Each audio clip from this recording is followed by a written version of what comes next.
غزہ میں جنگ بندی کی فوری ضرورت ہے، صدر بائیڈن۔ لبنان پر اسرائیل کے تازہ فضائی حملوں میں 15 افراد ہلاک۔ امن پر مجبور کرنا ایک سنگین غلطی ہوگی، روس کا انتباہ۔ وائس آف امریکہ واشنگٹن سے اہم خبروں کے ساتھ محمد جلیل۔ امریکہ کے صدر جو بائیڈن نے کہا ہے کہ غزہ میں جنگ بندی کی فوری ضرورت ہے اور اب وقت آ گیا ہے کہ فریقین معاہدے کو حتمی شکل دیں۔ صدر بائیڈن نے بطور صدر اقوام متحدہ کی جنرل اسمبلی سے آخری خطاب میں یوکرین، غزہ جنگ، چین اور کئی دیگر عالمی امور پر بات کی، جب بائیڈن کی صدارت کی مدت ختم ہونے میں 4 ماہ باقی رہ گئے ہیں۔ صدر بائیڈن کا کہنا تھا خطے میں ایک بڑی جنگ کسی کے مفاد میں نہیں ہے اور اسرائیل اور لبنان کی عسکریت پسند تنظیم حزب اللہ کے درمیان تنازع کا سفارتی حل اب بھی ممکن ہے۔ صدر بائیڈن نے کہا، ہم مشرق وسطیٰ میں امن اور استحکام کے لیے بھی کام کر رہے ہیں۔ صدر بائیڈن نے مزید کہا کہ یوکرین میں روس ناکام ہو چکا ہے۔ صدر بائیڈن کا کہنا تھا کہ انہوں نے اپنے دور میں افغان جنگ ختم کرنے کا فیصلہ کیا۔ امریکی صدر نے کہا کہ چین کے ساتھ معاشی مسابقت میں ذمہ داری کا مظاہرہ کرنا ہوگا اور سب کو مل بیٹھ کر مسائل کا حل نکالنا چاہیے اور دہشت گردی سے نمٹنے کے لیے مل کر کام کرنے کی ضرورت ہے۔ یہ وائس آف امریکہ واشنگٹن ہے۔ لبنان پر بدھ کو ہونے والے اسرائیلی حملوں میں کم از کم 15 افراد ہلاک ہو گئے ہیں۔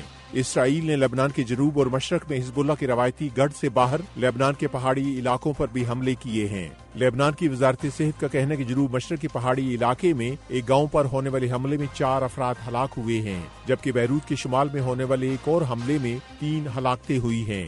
حکام نے جنوب میں ہونے والے حملے میں 8 افراد کے ہلاک ہونے کی اطلاع بھی دی ہے۔ ادھر اسرائیلی فوج کا کہنا ہے کہ عسکری تنظیم حزب اللہ کی طرف سے اسرائیل پر کیے جانے والے حملوں کے جواب میں لبنان میں حزب اللہ کے ٹھکانوں کو نشانہ بنا رہی ہے۔ حزب اللہ نے دعویٰ کیا ہے کہ اس نے تل ابیب کے قریب اسرائیل کی خفیہ ایجنسی کے ہیڈ کوارٹرز پر ایک میزائل فائر کیا ہے، لیکن اسرائیلی فوج نے دعویٰ کیا ہے کہ اس میزائل کو ہدف تک پہنچنے سے پہلے فضا میں تباہ کر دیا گیا تھا۔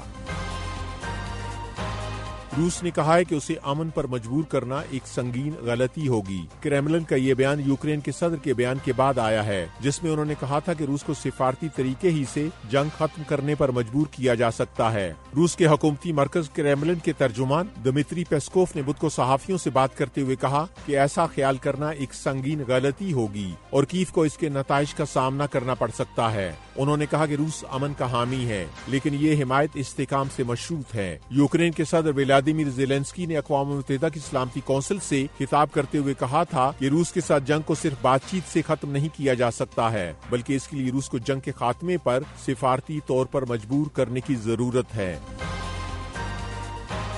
چین نے بحر الکاہل میں ایک بین البراعظمی میزائل کا تجربہ کیا ہے۔ چین کی وزارت دفاع کی طرف سے جاری بیان کے مطابق کہ جعلی وار ہیڈ کے ساتھ یہ میزائل بحر الکاہل میں اپنے مقررہ علاقے میں گرا ہے۔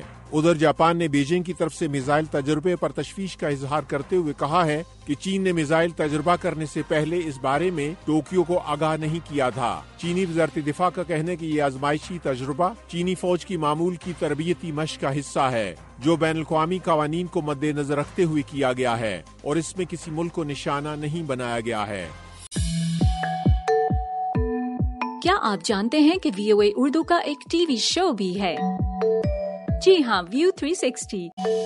متحدہ عرب امارات کی وزارت دفاع نے کہا ہے کہ ایک حادثے میں اس کے 4 فوجی ہلاک اور 9 زخمی ہو گئے ہیں۔ متحدہ عرب امارات کی سرکاری خبر رساں ایجنسی کے مطابق وزارت دفاع کے بیان میں اس واقعے کی مزید تفصیل بیان کیے بغیر بتایا گیا ہے کہ یہ فوجی اپنے فرائض کی انجام دہی کے دوران ایک حادثے میں ہلاک ہوئے ہیں۔ بیان میں بتایا گیا ہے کہ زخمی ہونے والوں کو ضروری طبی امداد فراہم کی جا رہی ہے۔ وائس آف امریکہ واشنگٹن کی اردو سروس سے خبروں کا یہ بلیٹن اب ختم ہوتا ہے۔ میں ہوں محمد جلیل اور ایڈیٹر تھے رانا محمد آصف۔